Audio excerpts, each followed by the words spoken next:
ನಾವು ಜನರಿಂದನೇ ಬಂದವರು, ದಿನನಿತ್ಯ ಜನರ ತೊಂದರೆಗಳನ್ನು ನಾವು ನೋಡಿರ್ತೀವಿ. ಆ ಜನರ ತೊಂದರೆಗಳನ್ನು ನಿವಾರಿಸಲಿಕ್ಕೆ ಸೂಕ್ತ ಪಾಲಿಸೀಸ್ ಮಾಡಲಿಕ್ಕೆ ಒಂದು ಅಧಿಕಾರ ಸಿಗುತ್ತೆ ಅಂತ ಹೇಳ್ತಾರೆ. Very good. Next, one thing which I want to tell is, politicians mini ಆದರೆ just for 5 years you can be. ಅದರಲ್ಲಿ ಸಹ you can't do a proper correct service ಕೊಡ್ಲಿಕ್ಕೆ ಆಗೋದಿಲ್ಲ. ಯಾಕಂದರೆ if you do one thing, party ಒಳಗೇನೆ ಕೆಳಗೆ ಹಾಕ್ತಾರೆ. But in this position like IAS, IPS and all, ಅಷ್ಟು ಸುಲಭದಲ್ಲಿ ಯಾರು ಸಹ ಅವರನ್ನು ಅಲ್ಲಾಡ್ಲಿಕ್ಕೆ ಆಗೋದಿಲ್ಲ. So they can do it with full fledge. So they can serve the society with full fledge. This is what I wanted to tell. Excellent. So that is what I said. Guarantee ಇತ್ತೀಚೆಗೆ ಸರ್ಕಾರ ಒಂದು ಸಕಾಲ ಅಂತಂದಿದೆ, ಗೊತ್ತಿರಬೇಕು. Guarantee of services. ಇದೇ ರೀತಿ ಈ exam clear ಮಾಡಿದವರಿಗೆ this post will give a guarantee independence for 30 years minimum. ನಿಮ್ಮದು ಏಜ್ 60ವರೆಗೂ ಅಂತಿದೆ. ನೀವು 24 ವರ್ಷದಲ್ಲೇ ಕ್ಲಿಯರ್ ಮಾಡಿದ್ರೆ ನೆಕ್ಸ್ಟ್ 36 years ಆ ರೀತಿ. So till your 60 years of your life you have guaranteed future in your hand to do consistent service to the society. If you are having education, your knowledge, your wisdom as your asset, these are the posts through which you can serve better, you can reach to the larger section of society, you can do such miracles that the society needs, that the states needs, that the nation needs. ಈ civil services ನಮ್ಮ ಸರ್ಕಾರ ಬಂದಾಗ ಮಾಡ್ತಾ ಯಾರು ಮಾಡಿದ್ದು? ಬ್ರಿಟಿಷರ್ ಮಾಡಿದ್ರ ಅಥವಾ ನಮ್ಮ ಸರ್ಕಾರ ಮಾಡ್ತು? ಬ್ರಿಟಿಷ್ ಮಾಡಿದ್ರು.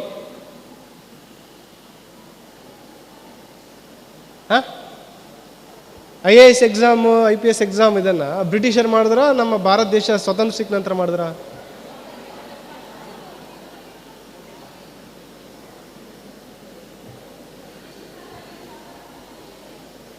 ಓ ವೆರಿ ಗುಡ್. ಒಬ್ಬ ಮೇಡಮ್ ಅವ್ರು ಹೇಳ್ತಾ ಇದ್ದಾರೆ, give her A good clap. So ಇದು ಬ್ರಿಟಿಷರ್ ಕಾಲದಲ್ಲಿ ಮಾಡಿದ್ರು. ಬ್ರಿಟಿಷರ್ದು ಏನು ಉದ್ದೇಶ ಇತ್ತು? ದೇಶ ಆಳಬೇಕು, ಅವರ ಒಂದು ವೈಯಕ್ತಿಕ ಹಿತಾಸಕ್ತಿಗಳೇನಿದ್ದು ಅದನ್ನು ಇಲ್ಲಿ ಈ ಸಿವಿಲ್ ಸರ್ವಿಸಸ್ ಅವ್ರ ಮುಖಾಂತರ ಮಾಡಲಿಕ್ಕೆ ಪ್ರಯತ್ನ ಮಾಡಿದ್ರು. ನಂತರ ಭಾರತ ಸರ್ಕಾರ ಬಂದ ನಂತರನೂ ಕಂಟಿನ್ಯೂ ಆಯಿತು. ಆವಾಗ ಭಾರತೀಯರೇ ಈ ಹುದ್ದೆಗಳಿಗೆ ಇರ್ಲಿಕ್ಕೆ ಸ್ಟಾರ್ಟ್ ಮಾಡಿದ್ರು. ಆವಾಗ ಭಾರತದ ದೇಶದ ಹಿತಾಸಕ್ತಿಯನ್ನು ಕಾಪಾಡಲಿಕ್ಕೆ ನಾವು ಯಶಸ್ವಿ ಆದೀವಿ. ಸ್ವತಂತ್ರ ಸಿಕ್ಕಾಗ ಭಾರತ ಸುಮಾರು ವೆಸ್ಟರ್ನ್ ಕಂಟ್ರೀಸ್ ನಕ್ರಂತೆ. 625 ಪ್ರಿನ್ಸ್ಲಿ ಸ್ಟೇಟ್ಸ್ ಇದೆ. ಇದೆಲ್ಲ ಛಿದ್ರವಾಗಿ ಹೋಗುತ್ತೆ ದೇಶ. ಇವರು ಪ್ರಜಾಪ್ರಭುತ್ವವನ್ನು ಸೇರಿಸ್ಕೊತಾ ಇದ್ದಾರೆ. ಇಷ್ಟೊಂದು ವಿಶಾಲ ದೇಶ, ಸಾವಿರಾರು ಏನಿದ್ದಾವೆ ಜಾತಿಗಳು, ಸುಮಾರು ಭಾಷೆಗಳು, ಇಷ್ಟೊಂದು ಜನರಿಗೆ ಒಂದಾಗಿ ಹಿಡಲಿಕ್ಕೆ ಇವ್ರಲಿಂದ ಸಾಧ್ಯ ಇಲ್ಲ. ಬಹುಶಃ ಒಂದು 10-20 ವರ್ಷದಲ್ಲಿ ಭಾರತ ಛಿದ್ರ ಆಗಿ ಹೋಗುತ್ತೆ ಅಂತ ನಕ್ಕಿದ್ರು ಅವಾಗ. ಬಟ್ ಅದು ಆಗಲಾರ್ದಕ್ಕೆ ಒಂದು ವಿಶೇಷವಾದ ಒಂದು ಸಂವಿಧಾನದಲ್ಲಿಯೇ ಇರುವಂಥ ಒಂದು ಸೌಲಭ್ಯ ಅಂತಂದರೆ ಈ ಇಂಡಿಯನ್ ಯಾವುದು all India services, IAS, IPS ಮತ್ತು ಫಾರೆಸ್ಟ್ ಸರ್ವಿಸ್. ಅದ್ರ ಜೊತೆಗೆ ಸುಮಾರು ಸೆಂಟ್ರಲ್ ಸರ್ವಿಸಸ್ ಬರ್ತವೆ. ದೇಶದ ಹಿತಾಸಕ್ತಿ ಕಾಪಾಡಲಿಕ್ಕೆ ಇದು ಒಂದು ಪ್ರಜಾಪ್ರಭುತ್ವ ಫೆಡ್ರಲ್ ಸ್ಟ್ರಕ್ಚರಲ್ಲಿ ತುಂಬ ಮಹತ್ವದ ಒಂದು. ಇದೆಲ್ಲ ನೀವು ಓದ್ತಾ ಗೊತ್ತಾಗುತ್ತೆ ನಿಮಗೆ. ಈಗೆಲ್ಲ ಇದು ಒಂಥರ ರಾಕೆಟ್ ಸೈನ್ಸ್ ಅನಿಸ್ಬೋದು, ಓದ್ತಾ ನಿಮಗೆಲ್ಲ ಅರ್ಥ ಆಗುತ್ತೆ. ಈಗ next just one bird eye view. ಎಷ್ಟು ಜನ ನೀವು ಈಗ ಆಲ್ರೆಡಿ ಪ್ರಿಲಿಮ್ಸ್ ತೊಗೊಂಡಿದ್ದೀರಾ? Any one of you have taken prelims ಈ ಸಲ? Very good. One madam has taken ಪ್ರಿಲಿಮ್ಸಿಗೆ ಆಲ್ರೆಡಿ. ಹಿಂದೆ ಯಾವಾಗಾದರೂ ತೊಗೊಂಡಿದ್ದವರು ಎಕ್ಸಾಮ್ ಬರೆದಿದ್ದೀರಾ? ಯಾರೂ ಬರೆದಿಲ್ಲ. ಈ ಸಲ ನೆಕ್ಸ್ಟ್ ಪ್ರಿಲಿಮ್ಸಿಗೆ ಅಪ್ಲೈ ಮಾಡ್ಬೇಕಂತ ಎಷ್ಟು ಜನ ತಯಾರಾಗಿದ್ದೀರಾ? Okay, at least some 20 people. Okay, ಎಷ್ಟು ಜನರಿಗೆ ಈ ಎಕ್ಸಾಮ್ ಪ್ಯಾಟರ್ನ್ ಬಗ್ಗೆ ಗೊತ್ತಿದೆ ಈಗ?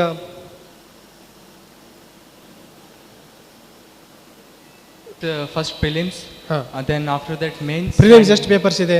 Prelims paper 1 and paper 2. Paper 1 carries 200 marks and paper 2 carries 200 marks. After that mains. For mains it's 250. Then it will be total or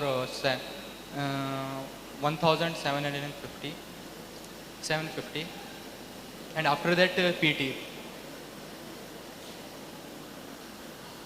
okay, ಬ್ರೀಫಾಗಿ ಹೇಳ್ಬಿಡ್ತೀನಿ. ಈಗ ಇತ್ತೀಚೆಗೆ 2011ರಲ್ಲಿ ಎಕ್ಸಾಮ್ ಪ್ಯಾಟರ್ನ್ ಚೇಂಜ್ ಆಗಿದೆ. ಅದರಲ್ಲಿ ಫಸ್ಟಿಗೆ ಮೊದಲು ಬೇರೆ ರೀತಿ ಇತ್ತು, ಈಗಿರುವ ಪ್ಯಾಟರ್ನ್ ಬಗ್ಗೆನೇ ಹೇಳ್ತೀನಿ. ಪ್ರಿಲಿಮ್ಸಲ್ಲಿ 2 ಪೇಪರ್ ಇರುತ್ತೆ, each 200 marks. First is general studies, second one paper is called CSAT paper. So ಅದರ ಡೀಟೇಲ್ಸ್ ನೀವು ನೋಡ್ಕೊಳ್ಳಿ. ಈ ಒಂದು ಪರೀಕ್ಷೆಗೆ ಸುಮಾರು 5 ಲಕ್ಷ ಜನ ಅಪ್ಲಿಕೇಶನ್ಸ್ ಹಾಕ್ತಾರೆ, ವಿದ್ಯಾರ್ಥಿಗಳು. 5 ಲ್ಯಾಕ್ ಮಿನಿಮಮ್. ಆ 5 ಲಕ್ಷದಲ್ಲಿ ಈ ಪೇಪರನ್ನು ಕ್ಲಿಯರ್ ಮಾಡೋರು ಒಂದು 12ರಿಂದ 15 ಸಾವಿರ ಜನ. ಎಷ್ಟು? 15,000 ಇಟ್ಕೊಳ್ಳೋಣ ಔಟ್ ಆಫ್ 5 ಲ್ಯಾಕ್. ಇದು ಮೇಜರ್ ಸ್ಕ್ರೀನಿಂಗ್ ಟೆಸ್ಟ್, ನಾವು ಮರಳು ಫಿಲ್ಟರ್ ಮಾಡ್ತೀವಲ್ಲ ಆ ರೀತಿ ಇದು. Next comes a stage called mains exam. Mains ಎಕ್ಸಾಮಲ್ಲಿ ಈಗ ಜನರಲ್ ಸ್ಟಡೀಸಲ್ಲಿ 4 ಪೇಪರ್ ಇದೆ, ಮತ್ತು ಆಪ್ಷನಲ್ ನಿಮ್ಮ ಐಚ್ಛಿಕ ವಿಷಯ 2 ಪೇಪರ್ ಇರುತ್ತೆ. 2 ಅಂತಂದರೆ 1 ಆಪ್ಷನಲ್, ಅದರದ್ದು 2 ಪೇಪರ್ ಇರುತ್ತೆ. So each carrying 250 marks. ಮತ್ತು ಅದರಲ್ಲಿ ನಿಮಗೆ ಕ್ವಾಲಿಫೈಯಿಂಗ್ ಒಂದು ನಿಮ್ಮ ಮಾತೃಭಾಷೆ ಮತ್ತು ಇಂಗ್ಲೀಷ್ ಲ್ಯಾಂಗ್ವೇಜ್ ಕಡ್ಡಾಯವಾಗಿರುತ್ತೆ. ಈ 15,000 ಜನ ಈ ಪರೀಕ್ಷೆ ಬರೆದವರಲ್ಲಿ ಸುಮಾರು ಒಂದು 2,500 ಜನರಿಗೆ ಇಂಟರ್ವ್ಯೂ ಕರೀತಾರೆ. ಮೇನ್ಸಲ್ಲಿ ಯಾರು 60% ಅಥವಾ 55% ಮಾರ್ಕ್ಸ್ ಅಷ್ಟು ಹೆಚ್ಚಿಗೆ ತೆಗಿತೀರಾ, most probably you will get call for interview. Interview almost like ಒಂದು 700-800 ಪೋಸ್ಟ್ ಇರುತ್ತೆ. ಯೂಶಲಿ 1 to 2 ಆರ್ 1 to 2.5 ಆ ಒಂದು ಪ್ರೊಪೋರ್ಷನೇಟಲ್ಲಿ ಇಂಟರ್ವ್ಯೂ ಕರೀತಾರೆ. ಯಶಸ್ವಿಯಾಗಿ ರ್ಯಾಂಕ್ ಆದವರಿಗೆ depending on your choice of service, depending on your choice of state, ನಿಮಗೆ ಸರ್ವಿಸು ಮತ್ತು cadre ಅಂದರೆ ಸ್ಟೇಟ್ ಅಲೋಕೇಶನ್ ಆಗುತ್ತೆ. ಈ 5 ಲಕ್ಷ ಜನರಲ್ಲಿ ಸುಮಾರು ಒಂದು 2 ಲಕ್ಷದಷ್ಟು ಜನ ಕೋಚಿಂಗ್ ಪಡಿತಾರೆ. So your life becomes tough there. ಈಗ ನೆಕ್ಸ್ಟ್ ಕ್ವಶನ್, ಈಗ ಎಕ್ಸಾಮ್ ಕ್ಲಿಯರ್ ಮಾಡಲಿಕ್ಕೆ ಕಡ್ಡಾಯವಾಗಿ ಕೋಚಿಂಗ್ ಬೇಕಾ? ಎಷ್ಟು ಜನ ಬೇಡ ಅಂತೀರಾ? ಒಬ್ಬರೇ ಅಷ್ಟೇ, ಇಬ್ಬರು. ಕಡ್ಡಾಯವಾಗಿ ಬೇಡ. ಎಷ್ಟು ಜನ ಕೈ ಎತ್ತಿ ಬೇಡ ಅನ್ನೋರ? Very few numbers. ಆಯ್ತು, ಕೈ ಬಿಡಿ. ಎಷ್ಟು ಜನ ಕೋಚಿಂಗ್ ಬೇಕು? ಉಳಿದವ್ರೇನು ಎಕ್ಸಾಮ್ ತೊಗೊಳ್ಳೋದೇ ಇಲ್ವಾ? So I am telling to you, if you are a very determined and dedicated and planned hard worker, then definitely there is no need for coaching. But you should understand the requirement of exam, you should understand the depth of competition. ಅದನ್ನೆಲ್ಲ ಅರ್ಥಕೊಂಡ್ರೆ coaching ಅವಶ್ಯಕತೆ ಇಲ್ಲ. ನಾನು ಯಾವುದು coaching ಹೋಗಿರಲಿಲ್ಲ, but coaching ಹೋದವ್ರದ್ದು material ಮಾತ್ರ ತೊಗೋತಿದ್ವಿ. Coaching ಹೋದವ್ರಲಿಂದ ನೋಟ್ಸ್ ಏನಿದೆ ಅವ್ರದ್ದನ್ನು ನಾವು ತೊಗೊಂಡು ಓದ್ತಿದ್ವಿ. So I have never went for coaching. I have went for coaching for just 15 days. ಅದು ಒಂಥರ ಎಕ್ಸ್ಪೋಜರಿಗೋಸ್ಕರ ಹೋಗಿದ್ದೆ ನಾನು. Apart from that I have never gone for coaching. ನಮ್ಮ ಟೈಮಲ್ಲಿ 2 ಆಪ್ಷನಲ್ಸ್ ಇತ್ತು, ಈಗ ಒಂದಿದೆ. ನಮ್ಮ ಟೈಮಲ್ಲಿ 2 ಇತ್ತು. That time I took agriculture and anthropology as optionals. ಈಗ 5 ಲಕ್ಷ ಜನರಲ್ಲಿ ಓನ್ಲಿ 700-800 ಜನ ಆಗ್ತಾರೆ. ಅದರಲ್ಲಿ IAS, IPS, ಫಾರಿನ್ ಸರ್ವಿಸ್ ಆಗೋಂಥವ್ರು ಸುಮಾರು ಒಂದು 200 ಜನ ಅಷ್ಟೇ. ಪೋಸ್ಟ್ ಇರೋದೇ ಅಷ್ಟೇ ಇರುತ್ತೆ. 150 ಇಟ್ಕೊಂಡ್ರೆ ಒಂದು 300 ಜನ ಅಷ್ಟೇ. Out of 5 lakh, if you want to be either IAS or IPS, ಎಷ್ಟಾಯಿತು proportionate? It is a very tough competition. Second one, ಈ ಸಕ್ಸಸ್ ಆಗಿ ದೇಶದಲ್ಲಿ ಪಾಪ್ಯುಲೇಷನ್ ಎಷ್ಟಿದೆ? More than 120 crore. ಎಷ್ಟು ಜನ IAS ಇರ್ಬೋದು ದೇಶದಲ್ಲಿ? ಒಂದು 2-3 ಲಕ್ಷ ಇಲ್ಲ, ಎಷ್ಟಿರ್ಬೋದು? Why I am giving is, ನಿಮ್ಮ ಥರ ತಯಾರಿ ಮಾಡಬೇಕಾದ್ರೆ I never had all this kind of thinking, all this kind of exposure, ಈ ರೀತಿ ಇರಲಿಲ್ಲ. But in present world you are certainly required to have all this things. ಭಾಳ ಅಂದರೆ 5,000 ಜನ IAS ಇರ್ತಾರೆ ಅಷ್ಟೇ. Entire country is overlooked by 5,000 IAS, ರಫ್ಲಿ 5,000 IPS. ಯಾಕೆ ಎಲ್ಲರೂ ಹೇಳ್ತಾರೆ ಇದು ತುಂಬ ಕಠಿಣವಾದ ಪರೀಕ್ಷೆ ಅನ್ನೋದು ಅದನ್ನೇ. You have to be extremely hard working, extremely smart, intelligent. ಅದೇ ರೀತಿ ಏನು ಹಾರ್ಡ್ ವರ್ಕು ಮಾಡಿದರೆ the success for is intelligent hard working, nothing else. ನಾನು ಅದೇ ಹೇಳ್ತಾ ಇದ್ದೆ, ನಾನು ಬೇರೆ ಏನೂ ಮಾಡಿಲ್ಲ. I only use to read for just ಒಂದು 15 ಗಂಟೆ ಓದ್ತಿದ್ದೆ ಅಷ್ಟೇ ನಾನು, ಬೇರೆ ಏನೂ ಮಾಡ್ತಿರಲಿಲ್ಲ. ನಾನು PhD ಮಾಡ್ತಾಯಿದ್ದೆ ಡೆಲ್ಲಿಯಲ್ಲಿ. ಬೆಳಗ್ಗೆ 9 ಗಂಟೆಯಿಂದ 5:30ವರೆಗೆ PhD ನಡೀತಾ ಇತ್ತು, ರೆಗ್ಯುಲರ್ ಕೋರ್ಸ್. ಸೊ ಈವ್ನಿಂಗ್ 6 ಗಂಟೆಯಿಂದ ಬೆಳಗ್ಗೆ 3-4 ಗಂಟೆವರೆಗೆ ಓದ್ತಿದ್ದೆ. ಬೆಳಗ್ಗೆ ಎದ್ದು ಮತ್ತೆ ಕ್ಲಾಸಿಗೆ ಹೋಗ್ತಿದ್ದೆ ಅಷ್ಟೇ, ನಾನು ಬೇರೆ ಏನು ಮಾಡಿಲ್ಲ. That's all. But I got good guidance from my seniors. ನೀವು ಪ್ರತಿಯೊಂದು ವಿಷಯಕ್ಕೆ ಪೇಪರ್ ವೈಸ್ ಏನೇನು ಸಬ್ಜೆಕ್ಟ್ಸ್ ಓದಬೇಕು ಅಂತ ತಿಳ್ಕೊಳ್ಳಿ. Invite recent successful candidates. I request the faculty organisers, ಇತ್ತೀಚೆಗೆ ಯಶಸ್ವಿ ಆಗಿರುವಂಥ ಅಭ್ಯರ್ಥಿಗಳನ್ನು ಕರೆಸಿ. They will give the right, ಏನು ಅವ್ರ ಯಶಸ್ವಿಗೆ ಏನು ಒಂದು ಮಂತ್ರ ಇತ್ತು, ಯಾವ ರೀತಿ ತಯಾರಿ ಮಾಡಿದ್ರು. Once these candidates regular class start ಮಾಡಿದಾಗ, if at all you want you can invite me, I will just give the overall strategy for the entire exam. ಮತ್ತು ಅಂತಿಮವಾಗಿ, if you have any questions, general questions, please you can ask for 2 minutes. ಯಾರಿಗಾದರೂ ಏನಾದರೂ questions ಇದ್ದರೆ you can ask. ನಾನೀಗ final year BA ಇದ್ದೀನಿ. KSಗೆ call for ಮಾಡಿದ್ದಾರಾ? ನಾವು ಎಕ್ಸಾಮ್ ಬರಿಬೋದಾ? No, for that you are required to have your degree certificate. Graduation is must. So we can't write. Prelims you can apply. ನಾನು KS ಬರ್ದಿಲ್ಲ.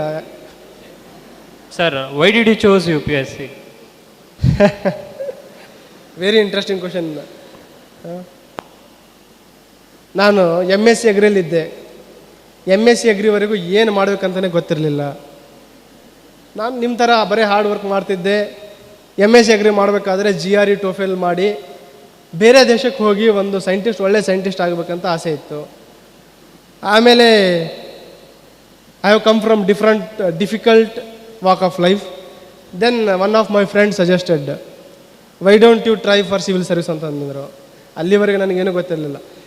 Tamil Nadu ಅಲ್ಲಿ college environment ಯಾವ ರೀತಿ ಅಂದರೆ, ಏನು average student will keep him for himself or set for himself a very high aim. ಯಾರಿಗೆ ಕೇಳಿದ್ರೆ ಏನು ಮಾಡ್ತೀನಿ ಅಂದರೆ, ನಾನು ಅಬ್ರಾಡ್ ಹೋಗ್ತೀನಿ, ಇಲ್ಲ ಅಂತಂದರೆ ಸಿವಿಲ್ ಸರ್ವಿಸ್ ಮಾಡ್ತೀನಿ, ಅದಕ್ಕೆ ಬಿಟ್ಟು ಬೇರೆ ಏನೂ ಮಾತಾಡ್ತಿರ್ಲಿಲ್ಲ. Then one of my friend also said, why don't you try ಅಂತ. ನಾನು ಫಸ್ಟಿಗೆ ಇದೆಲ್ಲ ಆಗಲ್ಲ, ನಿಮ್ಮ ಥರನೇ ಇನ್ಫಿಯಾರಿಟಿ ಕಾಂಪ್ಲೆಕ್ಸ್, ನಾನು ಯಾವಾಗಲೂ ಈ ರೀತಿ ಸ್ಟೇಜಲ್ಲಿ ಬಂದು ಮಾತಾಡಿಲ್ಲ, ಯಾವುದೇ ಒಂದು ಕಲ್ಚರಲ್ಲಿ ಕೂಡ ನಾವು ಹೋಗಿಲ್ಲ. ಸೊ ದೆನ್ ಐ ಫೆಲ್ಟ್ ಫಸ್ಟಿಗೆ ಬೇಡ ಅಂತ. Then second year I started feeling the pinch. Life is a single. I feel myself as 2-3 things for myself. I say to myself always, if anybody can do something, I have all potential to do that. If somebody is born to win, certainly I am is also born to win. Third one, ಒಂದು ವೇಳೆ ಅವರು ನಮಗಿನ್ನ average student ಅಥವಾ ನಮ್ಮ ಥರ ಇರೋರನ್ನೇ ಅವರು civil service clear ಮಾಡಬೇಕಂತ ಇದ್ದರೆ, ಯಾಕೆ ನಾನು ವೇಸ್ಟ್ ಮಾಡಬೇಕು life? So let me give a try ಅಂತಂದು ನಿರ್ಧಾರ ಮಾಡಿದೆ.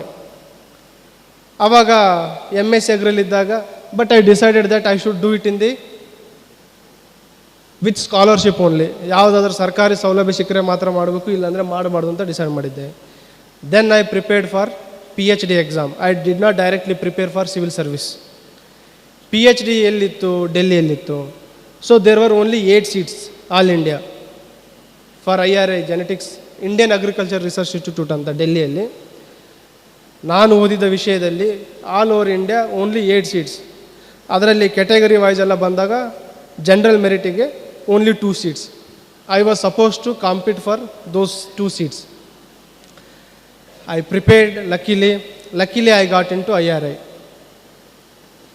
Second thing what will come in your life is very important ಅಂದರೆ, ಒಂದು determination and right decision making at right time. MSc Agri, again I topped university for 25 departments. After topping ಅಲ್ಲಿ campus ರೆಕ್ರೂಟ್ಮೆಂಟಲ್ಲಿ I got around some 45 jobs in campus interview. I did not join any jobs. ಎಲ್ಲರೂ ನನಗೆ ಮುಟ್ಟಾಳ ಅಂತ ಕರ್ಲಿಕ್ಕೆ ಚಾಲು ಮಾಡಿಬಿಡ್ತಿದ್ರು.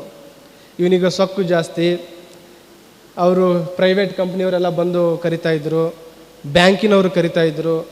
ನಾನು ಹೇಳ್ತಾ ಇದ್ದೆ ನಾನು PhD ಟ್ರೈ ಮಾಡ್ತಾ ಇದ್ದೀನಿ, ಸಿಕ್ಕರೆ ಸರಿ ಅಂತ ಹೇಳಿದೆ.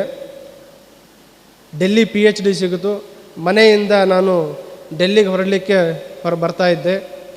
ಜುವಾರಿ ಸೀಡ್ಸ್ ಕಂಪ್ನಿ ಅಂತ ನೀವು ಎಲ್ಲ ಕೇಳಿರ್ಬೋದು. If you are from agriculture background you will understand. They came with offer letter for district area manager. ನಾನು ಅಪ್ಲೈನೂ ಮಾಡಿರಲಿಲ್ಲ ಆ ಜಾಬಿಗೆ. They came with an appointment letter, congratulations Sharanappa, ನಿಮಗೆ ಡಿಸ್ಟ್ರಿಕ್ಟ್ ಏರಿಯಾ ಮ್ಯಾನೇಜರ್ ಅಂತ ನಾವು ಇದು ಮಾಡಿದ್ದೀವಿ, ನಾಳೆ ಬಂದು ಜಾಯ್ನ್ ಆಗ್ರಿ ಅಂತಂದರು.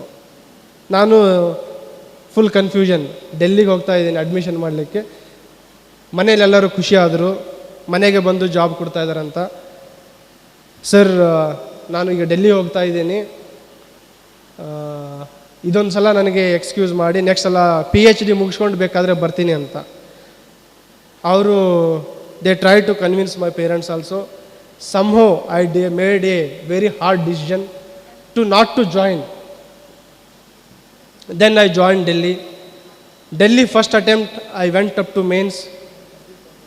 I could not enter into interview. Second attempt I always had that contingency planning. I always used to tell you intelligent planning and hard work is very important. Second attempt I immediately had two options. One the civil service, otherwise agriculture research scientist. Next option I weighed for myself, for my nature, for my brought up, that I will be best suited for all India service or civil services. If not, so I felt I should have second contingency plan, so agriculture research scientist. ನನ್ನ ಫೀಲ್ಡಲ್ಲಿ that is one of the highest service, agriculture ಫೀಲ್ಡಲ್ಲಿ. So next attempt I prepare, next year second year I appeared for agriculture research scientist also ಮತ್ತು civil service. Luckily I cleared both. ಆ ಕಡೆ research scientist ಆಯಿತು, ಈ ಕಡೆ civil service ಆಯಿತು. But since I had more inclination towards this service I joined here. ನಿಮ್ಮ ಥರ ನನಗೂ ಜಾಸ್ತಿ IAS ಬಗ್ಗೆ ಒಲವು ಜಾಸ್ತಿ ಇತ್ತು. ಈಗ ಮೆಜಾರಿಟಿ ತಾವೆಲ್ಲ IAS ಅಂದರೆ ಕೈ ಎತ್ತಿದ್ರಿ, IPS ಅಂದರೆ 15-20 ಜನ ಕೈ ಎತ್ತಿದ್ರಿ. ಯಾಕೆ ಈ ರೀತಿ? ಎಷ್ಟು ಜನ ಪೊಲೀಸರನ್ನು ಸ್ಟೇಷನ್ಗೆ, ಅಥವಾ ಎಷ್ಟು ಜನರಲ್ಲಿ ನಿಮ್ಮಲ್ಲಿ ಪೊಲೀಸ್ ಸೇವೆಯಲ್ಲಿದ್ದಾರೆ, ಕಾನ್ಸ್ಟೇಬಲ್ ಟು ಸೀನಿಯರ್ ರ್ಯಾಂಕಲ್ಲಿ ಎಷ್ಟು ಜನರಲ್ಲಿದ್ದಾರೆ? ನಿಮ್ಮ ಸಂಬಂಧಿಕರು ಅಥವಾ ಯಾರಾದರೂ ಪೊಲೀಸ್ ಸೇವೆಯಲ್ಲಿದ್ದಾರೆ? Very good. ನಿಮ್ಮ ಮನೆಯಲ್ಲೇ ಎಷ್ಟು ಜನ ಇದ್ದಾರೆ? ತಂದೆ ತಾಯಿ, ಅಣ್ಣ ತಮ್ಮ, 1 2 3 4 5 6. So out of around 300-350 crowd, only 6 ಜನ. ಎಷ್ಟು ಪರ್ಸೆಂಟೇಜ್ ಆಗ್ಬೋದು? 2%. This district is having population of 20 lakh. ರಫ್ಲಿ 2000 is our police strength. ಸುಮಾರು ಜನರಿಗೆ ಪೊಲೀಸ್ ಬಗ್ಗೆ ನಿಜವಾದ, ಪೊಲೀಸ್ ಸೇವೆಯ ಬಗ್ಗೆ ನಿಜವಾದ ಒಂದು ಅಭಿಪ್ರಾಯ ಆಗಲಿ, ಅದರ ಬಗ್ಗೆ ಅಂಡರ್ಸ್ಟ್ಯಾಂಡಿಂಗ್ ಆಗಲಿ ಇಲ್ಲ. I got 86th rank. ಎಲ್ಲರೂ ಹೇಳಿದ್ರು ನೀನು IAS ಆಗ್ತೀನಿ ಅಂತಂದರು. ದೆನ್ ಐ ಫೆಲ್ಟ್ IAS ಆದರೆ we would have gone to some other cadre. IPS ಆಯಿತು, I came to home cadre. But after joining IPS, I feel with extreme and high pride that I am one of the most satisfied, self-content IPS officer. Today, this service has come in my life as blessing in disguise. It has come in my life as a service which exactly suits to my nature and my way of serving the society. So, ಈಗ after joining into service also ಸುಮಾರು ಜನ ನನಗೆ ಹೇಳಿದ್ರು you try for IAS ಅಂತಂದರು. Then I said, ಈ ಒಂದು ಸರ್ವಿಸಲ್ಲಿ each day I derive satisfaction. The people who come to police are the people who are aggrieved. ಯಾರು ಸಮಾಜದಿಂದ ನೋವನ್ನು ಅನುಭವಿಸಿರ್ತಾರೆ ಅವರು ಬರ್ತಾರೆ. At least I am happy that me and my team we are successful, 100% or partly successful in wiping tears of at least 10 families per day. ಆ ಒಂದು self satisfaction, ಆ ಒಂದು satisfaction, always with that satisfaction I go to bed. So ಈ ಒಂದು service ಬಗ್ಗೆ ತಾವು ತಿಳ್ಕೊಳ್ಳಿ, ಈ ಪರೀಕ್ಷೆಯಲ್ಲಿರುವ ಬೇರೆ ಬೇರೆ ಸರ್ವಿಸಸ್ ಬಗ್ಗೆ ತಾವು ತಿಳ್ಕೊಳ್ಳಿ. And more ever plan in a right way, execute your plan in a time-bound manner, and taste the sweetness of success at the earliest. Thank you. All the best. ಈಗ Shrimati Pramila MKKS zonal commissioner, Mangaluru city corporation ಅವರು ನಮ್ಮನ್ನು ಉದ್ದೇಶಿಸಿ ಮಾತನಾಡಲಿಕ್ಕಿದ್ದಾರೆ.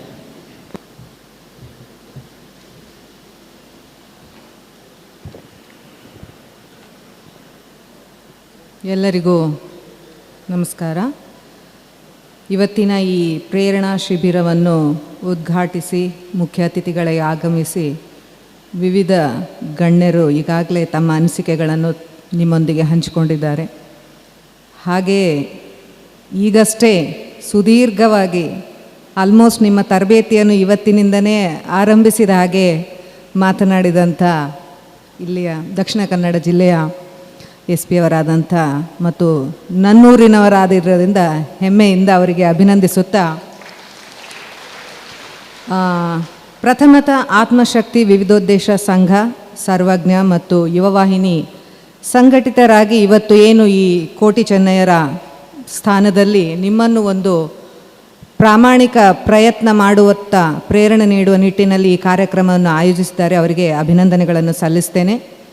ಮತ್ತು ಇಲ್ಲಿ ಬಂದಂಥ ಎಲ್ಲ ವಿದ್ಯಾರ್ಥಿಗಳು ಇದುವರೆಗೆ ಅವರು ಪಾಲ್ಗೊಂಡಂಥ ರೀತಿಯನ್ನು ನೋಡಿದರೆ ಸಾಕಷ್ಟು ತಯಾರಿಯಲ್ಲಿ ನೀವುಗಳು ಆಗಮಿಸಿದ್ದೀರಿ ಅಂತ ಭಾವಿಸ್ತಾ, ಇದುವರೆಗಿನ ಉಭಯ ಜಿಲ್ಲೆಗಳಲ್ಲಿ ಯಾಕೆ ಸ್ಪರ್ಧಾತ್ಮಕ ಪರೀಕ್ಷೆಗಳಲ್ಲಿ ಇಲ್ಲಿಯ ಜನರು ಒಲವು ತೋರಿಸ್ತಾ ಇಲ್ಲ, ಯಾಕೆ ಹಿಂದುಳಿದಿದ್ದಾರೆ ಅನ್ನುವ ಚಿಂತನೆಯನ್ನು ಕೂಡ ಮಾಡುತ್ತಾ ಇಲ್ಲಿಯ ಸಂಘಟಕರು ಏನು ಈ ಸಭೆಯನ್ನು ಆಯೋಜಿಸಿದ್ದಾರೆ, ಈ ಶಿಬಿರವನ್ನು ಆಯೋಜಿಸಿದ್ದಾರೆ, ಅದರ ಸಂಪೂರ್ಣ ಯಶಸ್ಸು ನಿಮ್ಮಿಂದ ಸಾಧ್ಯ ಆಗುತ್ತೆ ಅಂತ ಭಾವಿಸ್ಕೊಳ್ತಾ, ಎಲ್ಲ ವಿಷಯವನ್ನು ಬಂದಂಥವರೆಲ್ಲ ರಾಜಕಾರಣಿಯಾಗಿ ಉದ್ಘಾಟಿಸಿದಂಥ ಶ್ರೀಯುತ ಲೋಭ ಅವರು ಕೂಡ ಹಿರಿಯ ಅಧಿಕಾರಿಗಳಾಗಿ ಕೆಲಸ ಮಾಡಿದವರು. ಅವರು ಸಮಗ್ರವಾಗಿ ಒಂದು ಸ್ಪರ್ಧಾತ್ಮಕ ಪರೀಕ್ಷೆಯ ಒಂದು ವಿಹಂಗಮ ನೋಟವನ್ನು ನಿಮ್ಮ ಮುಂದೆ ಇಟ್ಟರು. ಅದೇ ರೀತಿ ಜಿಲ್ಲಾಧಿಕಾರಿಗಳು ಕೂಡ ನಿಮಗೆ ಟೈಮ್ ಮ್ಯಾನೇಜ್ಮೆಂಟಿನ ಬಗ್ಗೆ ಮಾತಾಡ್ತಾ ಸ್ಪರ್ಧಾತ್ಮಕ ಪರೀಕ್ಷೆಗೆ ಯಾವ ರೀತಿ ತಯಾರಿ ಆಗಬೇಕು ಅಂತ ಸೂಚನೆ ಕೊಟ್ಟರು. ನಮ್ಮ SP ಅವರಂತರೂ ನಿಮಗೆ ಪೂರ್ಣವಾಗಿ ಮಾನಸಿಕವಾಗಿ ಸಿದ್ಧರಾಗಿ ಮಾಡಿಬಿಟ್ಟಿದ್ದಾರೆ. ಸೊ ಈಗ ನಾನು ಮಾತಾಡಲಿಕ್ಕೆ ಏನೂ ಉಳಿದಿಲ್ಲ. ಅವರು ಹೇಳಿದಾಗೆ ನಾನು ಅಂತ ಹೇಳಿ ಹೋಗಿ ಕೂತ್ಕೊಳ್ಳ ಅಂತ ಒಂದು ಆಲೋಚನೆ ಮಾಡ್ತಾ ಇದ್ದೇನೆ. ಆದರೂ ಇಲ್ಲಿ ಬಂದಂಥ ಹೆಚ್ಚಿನ ಸಂಖ್ಯೆಯಲ್ಲಿನ ವಿದ್ಯಾರ್ಥಿನಿಯರನ್ನು ನೋಡಿ ಅವರಿಗೊಂದಿಷ್ಟು ಪ್ರೇರಣೆಯ ಒಂದೆರಡು ಮಾತುಗಳನ್ನು ಹೇಳಿ ನನ್ನ ಮಾತುಗಳನ್ನು ಮುಗಿಸ್ತೇನೆ. ಸ್ಪರ್ಧಾತ್ಮಕ ಪರೀಕ್ಷೆಗೆ ತಯಾರಿಯ ಬಗ್ಗೆ ಶ್ರೀಯುತ ಶರಣಪ್ಪ ಅವರು ಏನು ಹೇಳಿದರು, ಆಲ್ಮೋಸ್ಟ್ ಅದರದ್ದೇ ಒಂದು ಕಾಪಿ ಅಂತ ನಾನು ಹೇಳಿದ್ರು ತಪ್ಪಾಗಲಿಕ್ಕಿಲ್ಲ.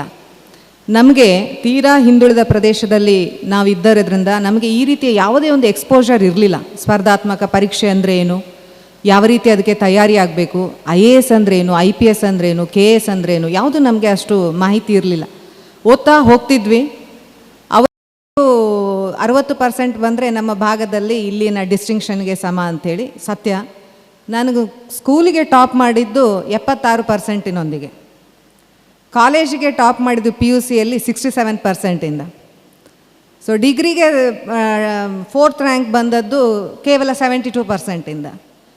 MAಯಲ್ಲಿ ಗೋಲ್ಡ್ ಮೆಡಲ್ ಆಗಿದ್ದು ಕೇವಲ 65%ಇಂದ.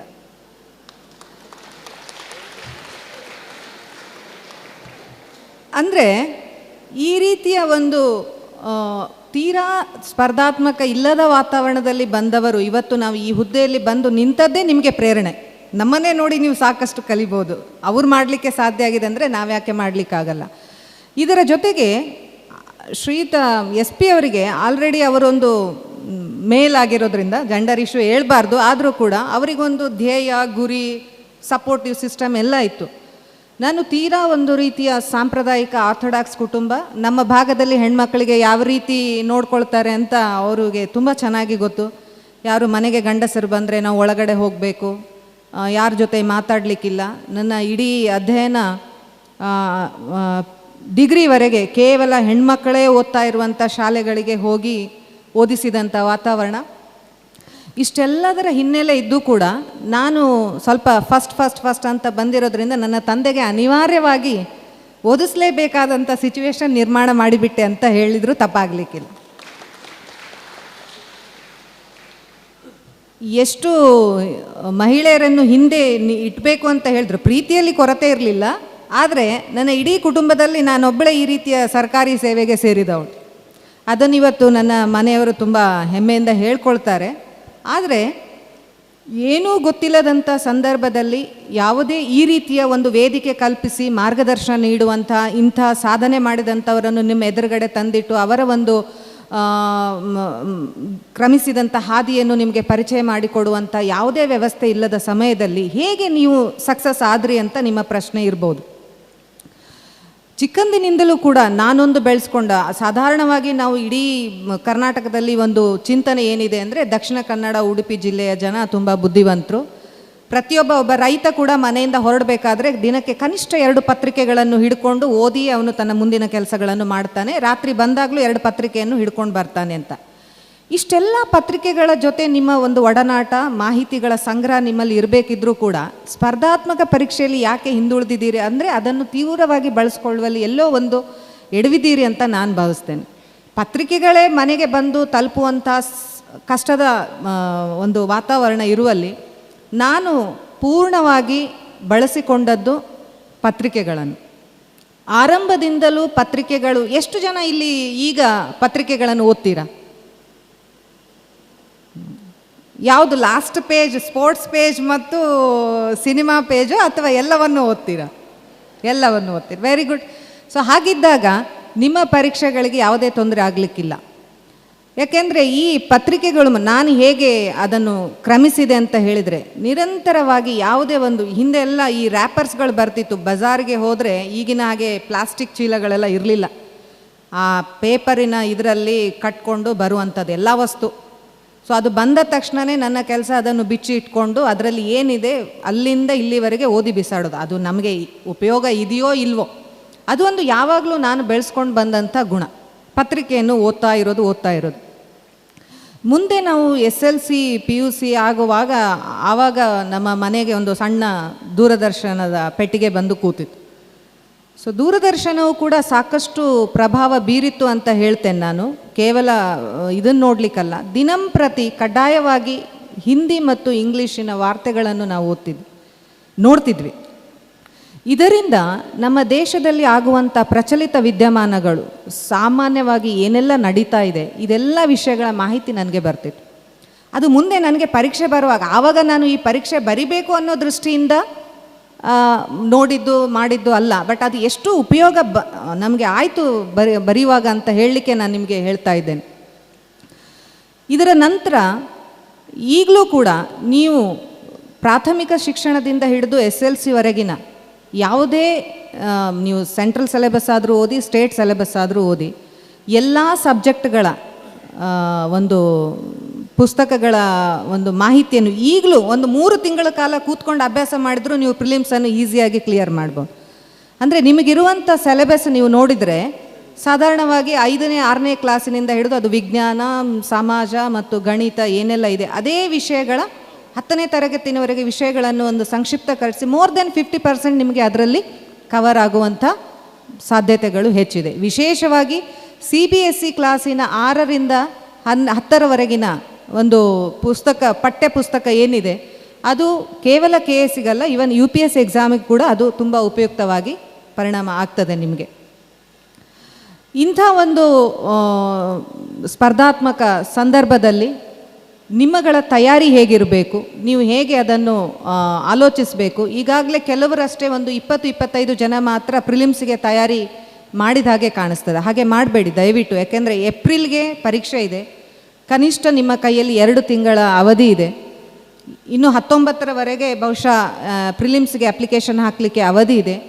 ಯಾರೆಲ್ಲ ಡಿಗ್ರಿ ಮಾಡಿದ್ದೀರಾ, ಡಿಗ್ರಿ ಫೈನಲ್ ಇಯರ್ ಇದ್ದೀರಾ, ಅವರೆಲ್ಲರೂ ಕೂಡ ಈ ಎಕ್ಸಾಮ್ಗೆ ಅಪಿಯರ್ ಆಗಿ. ಇದು ನಿಮಗೆ ಮುಂದಿನ ಈ ಬಾರಿಯ ಪ್ರಯತ್ನ, ನಿಮ್ಮ ಮುಂದಿನ ಒಂದು ಪ್ರಯತ್ನಕ್ಕೆ ಪ್ರೇರಣೆ ಕೊಡಲಿಕ್ಕೆ ಸಾಧ್ಯ ಆಗ್ತದೆ. ಮತ್ತು ನಿಮಗೆ ಯಾವ ರೀತಿ ತಯಾರಿ ಮಾಡಬೇಕು ಅನ್ನೋ ವಿಷಯವೂ ಕೂಡ ಗೊತ್ತಾಗ್ತದೆ. ಸೊ ಈಗಾಗಲೇ ನಮ್ಮ ಅಧಿಸೂಚನೆಯಲ್ಲಿ ಸಬ್ಜೆಕ್ಟ್ಗಳ ಚಾಯ್ಸಿನ ಬಗ್ಗೆ ಯಾವುದನ್ನೆಲ್ಲ ನೀವು ಆರಿಸ್ಕೊಳ್ಬೋದು, ಹೇಗೆ ತಯಾರಿ ಮಾಡ್ಬೋದು, ನಿಮ್ಮ ಆಯ್ಕೆ ಹೇಗಿರಬೇಕು. ಮತ್ತು ಕೆಲವರಿಗೆ ಒಂದು ತಪ್ಪು ಕಲ್ಪನೆ ಇದೆ, ನಾನು ಡಿಗ್ರಿಯಲ್ಲಿ ಏನು ಓದಿರ್ತೇನೆ ಅದೇ ಸಬ್ಜೆಕ್ಟ್ ಮಾತ್ರ ನಾನು ಆಯ್ಕೆ ಮಾಡಿಕೊಳ್ಬೋದು ಅಂತ. ಹಾಗೆ ಇಲ್ಲ. ಸೊ ನೀವು ಅಲ್ಲಿ ಕೊಟ್ಟಿರುವಂಥ ನಮ್ಮ ಅಧಿಸೂಚನೆಯಲ್ಲಿ ಸೂಚಿಸಿರುವಂಥ ಕನಿಷ್ಠ 25 ಸಬ್ಜೆಕ್ಟ್ಗಳು ನಿಮಗಿದೆ. ಅಫ್ಕೋರ್ಸ್ ಟೆಕ್ನಿಕಲ್ ಬ್ಯಾಕ್ಗ್ರೌಂಡ್ ಇರುವಂಥದ್ದನ್ನು ನೀವು ಆಯ್ಕೆ ಮಾಡಿಕೊಳ್ಳದೇ ಇದ್ದರೂ ಕೂಡ ನಿಮ್ಮದಲ್ಲದ ಬೇರೆ ಒಂದು ವಿಷಯವನ್ನು ಮೇನ್ಸಿಗೆ ಆಪ್ಷನಲ್ ಸಬ್ಜೆಕ್ಟ್ ಆಗಿ ತಗೊಂಡು ಓದಲಿಕ್ಕೆ ಅವಕಾಶ ಅಲ್ಲಿದೆ. ಮತ್ತು ಈಗಾಗಲೇ 2011 ಪ್ರಕಾರ ಪಠ್ಯಕ್ರಮ ಏನು ಬದಲಾವಣೆ ಆಗಿದೆ ಅದರ ಅನ್ವಯ ಇದು UPSC ಎಕ್ಸಾಮ್ ಯಾವ ರೀತಿ ಕಂಡಕ್ಟ್ ಮಾಡ್ತಾ ಇದೆಯೋ ಅದೇ ರೀತಿ ಈಗ ಬರುವಂಥ KPS ಪರೀಕ್ಷೆಗಳು ಕೂಡ ನಡೀಲಿಕ್ಕಿವೆ. ನಿಮ್ಮ ಸಾಮಾನ್ಯ ಜ್ಞಾನ ಪರೀಕ್ಷೆ ಮೊದಲಿನ ಹಾಗೆ ಸಾಮಾನ್ಯ ಜ್ಞಾನ ಕೇವಲ ಪ್ರಚಲಿತ ವಿದ್ಯಮಾನಗಳಿಂದ ಕೂಡಿದಂಥ ಸಾಮಾನ್ಯ ಜ್ಞಾನ ಇಲ್ಲ.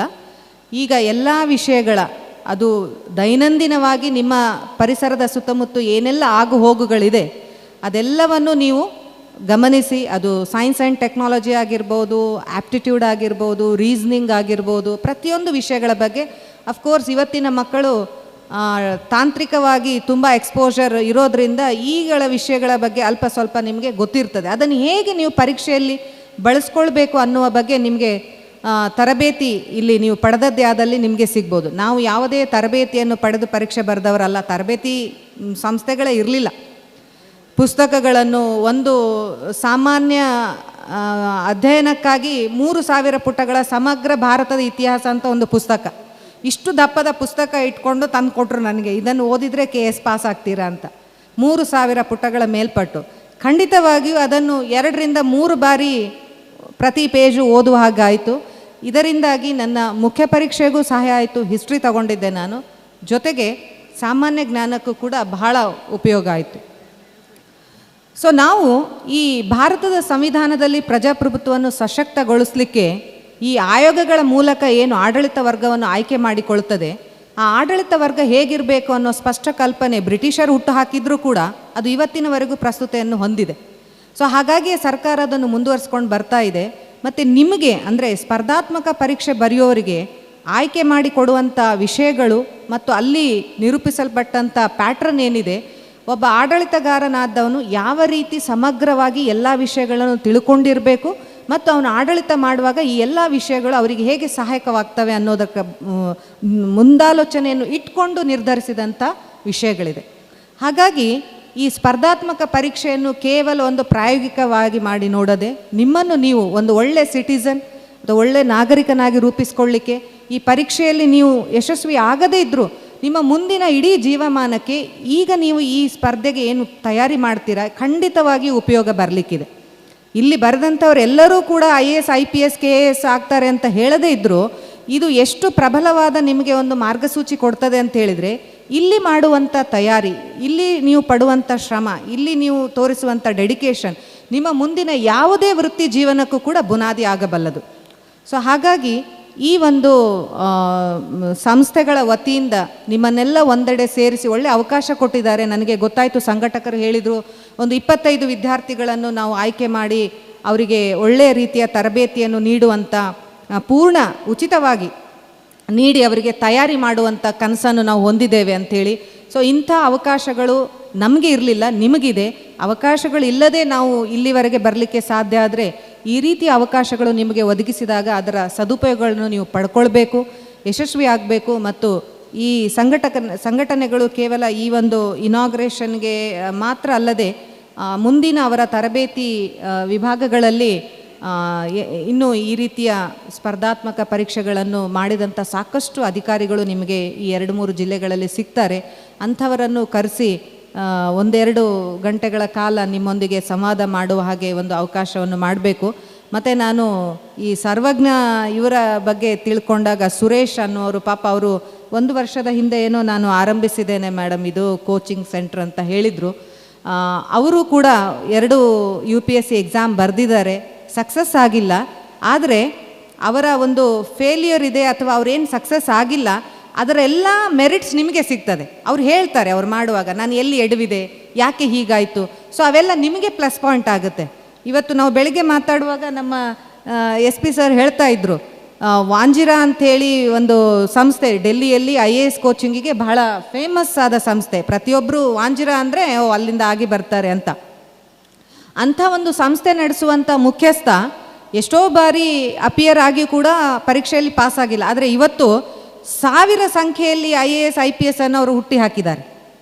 ಸೊ ಹೀಗೆ ಅಂಥ ಒಂದು ಆಸಕ್ತಿ ಇದ್ದವರು, ಅವರಿಗೆ ಏನಿದೆ, ನನಗೆ ಎಲ್ಲೆಲ್ಲಿ ತೊಡಕಾಗಿದೆ ಅದು ಇನ್ನು ಮುಂದೆ ಬರುವವರಿಗೆ ಆಗಬಾರ್ದು ಅನ್ನೋ ಒಂದು ಕಲ್ಪನೆ ಇಟ್ಕೊಂಡು ಅವರೊಂದು ಕೋಚಿಂಗ್ ಸೆಂಟ್ರ್ ತೆಗೆದು ಆ ಮೂಲಕ ನಿಮ್ಮಗಳಿಗೆ ಒಂದು ಮಾರ್ಗದರ್ಶನ ಮಾಡುವಂಥ ಕೆಲಸ ಮಾಡ್ತಾ ಇದ್ದಾರೆ.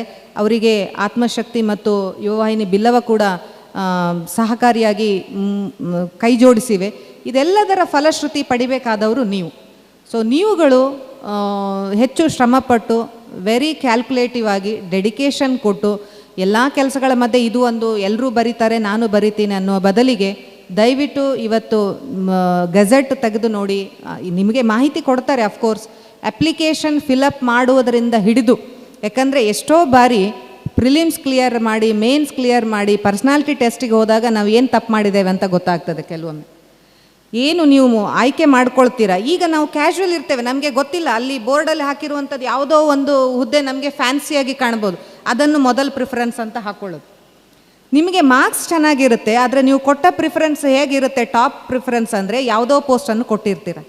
ಸೊ ಆಗ ಇದು ಆಗಿದೆ ನಮ್ಮ ಬ್ಯಾಚ್ಗಳಲ್ಲೇ ಕೆಲವರಿಗೆ 100 ಮಾರ್ಕ್ಸಿನ ಅಂತರ ಇದ್ದು ಅಸಿಸ್ಟೆಂಟ್ ಕಮಿಷನರ್ ಹುದ್ದೆಯನ್ನು ತಪ್ಪಿಸ್ಕೊಂಡಂಥ ಕ್ಯಾಂಡಿಡೇಟ್ ನನ್ನ ಬ್ಯಾಚಲ್ಲಿದ್ದಾರೆ. ಅವಳು ಪ್ರಿಫರೆನ್ಸ್ ಕೊಟ್ಟದ್ದು ಫಸ್ಟು ತಹಶೀಲ್ದಾರ್ ಅಂಥೇಳಿ. ಆ ಒಂದು ಕ್ಯಾಟಗರಿಯಲ್ಲಿ ಅವಳಿಗಿಂತ 100 ಮಾರ್ಕ್ಸ್ ಕಡಿಮೆ ತಗೊಂಡವಳು ಅಸಿಸ್ಟೆಂಟ್ ಕಮಿಷನರ್ ಆಗಿ ಆಯ್ಕೆ ಆದಳು. ಯಾಕೆಂದರೆ ಪ್ರಿಫರೆನ್ಸ್ ಕೊಟ್ಟಿಲ್ಲ. ಇಂಥವೆಲ್ಲ ತಪ್ಪುಗಳು ನೀವು ಕೋಚಿಂಗ್ನವರು ಅವರಿಗೆ ಮಾರ್ಗದರ್ಶನ ಕೊಡಬೇಕು. ನಿಮ್ಮ ಅಪ್ಲಿಕೇಶನ್ ಫಾರ್ಮ್ ಫಿಲಪ್ ಮಾಡುವಾಗ ಯಾವ ರೀತಿ ಅದರಲ್ಲಿ ನಮೂದಾಗಿರಬೇಕು, ಸಬ್ಜೆಕ್ಟ್ ಚಾಯ್ಸ್ ಹೇಗೆ ಮಾಡಬೇಕು, ಯಾವ ವಿಷಯ ತೊಗೊಂಡ್ರೆ. ಕೆಲವರು ಸೈನ್ಸ್ ಬ್ಯಾಕ್ಗ್ರೌಂಡಿಂದ ಬಂದವರು ಆ ಮೇನ್ಸ್ ಸಬ್ಜೆಕ್ಟ್ ಅದನ್ನು ಆಯ್ಕೆ ಮಾಡ್ಕೊಳ್ಳಿಕ್ಕೆ ಬಯಸೋದಿಲ್ಲ. ಸೊ ಅಂಥವರು ಆರ್ಟ್ ಸಬ್ಜೆಕ್ಟಲ್ಲಿ ಪಬ್ಲಿಕ್ ಅಡ್ಮಿನಿಸ್ಟ್ರೇಷನ್ನು, ಅದು ಜಾಗ್ರಫಿ, ಬೇರೆ ಬೇರೆ ವಿಷಯಗಳಿದೆ. ಅದನ್ನೆಲ್ಲ ನಿರಂತರವಾಗಿ ಒಂದು 6 ಮಂತ್ಸ್ 7 ಮಂತ್ಸ್ ಅಧ್ಯಯನ ಮಾಡಿದರೆ ಆ ಪರೀಕ್ಷೆಯನ್ನು ನೀವು ಬರೆಯುವ ಅವಕಾಶಗಳಿರ್ತವೆ. ಸೊ ಎಲ್ಲ ಆಸ್ಪೆಕ್ಟ್ನಲ್ಲಿ ಈ ಒಂದು ಕೋಚಿಂಗ್ ಸೆಂಟ್ರು ಇಲ್ಲಿ ಅಥವಾ ಇಲ್ಲಿ ನೋಂದಾಯಿತಾದಂಥ ಎಲ್ಲ ವಿದ್ಯಾರ್ಥಿನಿಯರಿಗೆ ಮಾರ್ಗದರ್ಶನ ಮಾಡಲಿ. ಕನಿಷ್ಠ ಈ ವರ್ಷಕ್ಕೆ ಈಗ ಬರುವ ಎಕ್ಸಾಮ್ಗಳಲ್ಲಿ ಒಂದು 25ರಿಂದ 50 ಜನ ಆದರೂ ಕ್ಲಿಯರ್ ಮಾಡಿಕೊಂಡು ಒಂದು ಸಕ್ಸಸ್ ಆಗಿ ಪರ್ಸ್ನಾಲಿಟಿ ಟೆಸ್ಟ್ವರೆಗೆ ಬಂದು ತಲುಪಿರಿ ಅಂತ ಹೇಳ್ತಾ, ಎಲ್ಲರೂ ಅದೇ ಡೂ ಗುಡ್ ಬಿ ಗುಡ್ ಅಂತ ಏನು ಹೇಳ್ತಾರಲ್ಲ, ಒಳ್ಳೆಯವರಾಗಿರಿ, ಒಳ್ಳೆಯದನ್ನು ಮಾಡಿ. ನೀವು ಕೂಡ ಮುಂದಿನ ಜೀವನದಲ್ಲಿ ಒಂದು ಪ್ರಾಮಾಣಿಕವಾಗಿ ಯಾವುದೇ ವೃತ್ತಿಯನ್ನು ಆಯ್ಕೆ ಮಾಡಿಕೊಂಡರೂ ಕೂಡ ಪ್ರಾಮಾಣಿಕವಾಗಿ ಮತ್ತು ಪಾರದರ್ಶಕವಾಗಿ ಆಡಳಿತ ಮಾಡುವಂಥ ಮನೋಧರ್ಮವನ್ನು ಈಗಿನಿಂದಲೇ ರೂಢಿಸಿಕೊಳ್ಳಿ ಅಂತ ಹಾರೈಸ್ತಾ ನಿಮ್ಮೆಲ್ಲರಿಗೂ ಒಳ್ಳೆಯದನ್ನು ಹಾರೈಸಿ ನನ್ನ ಮಾತನ್ನು ಮುಗಿಸ್ತೇನೆ. ಕಾರ್ಯಕ್ರಮ ಮುಂದುವರಿತಾ ಇದೆ. Shri Pitambara Heraje, superintendent of police, retired superintendent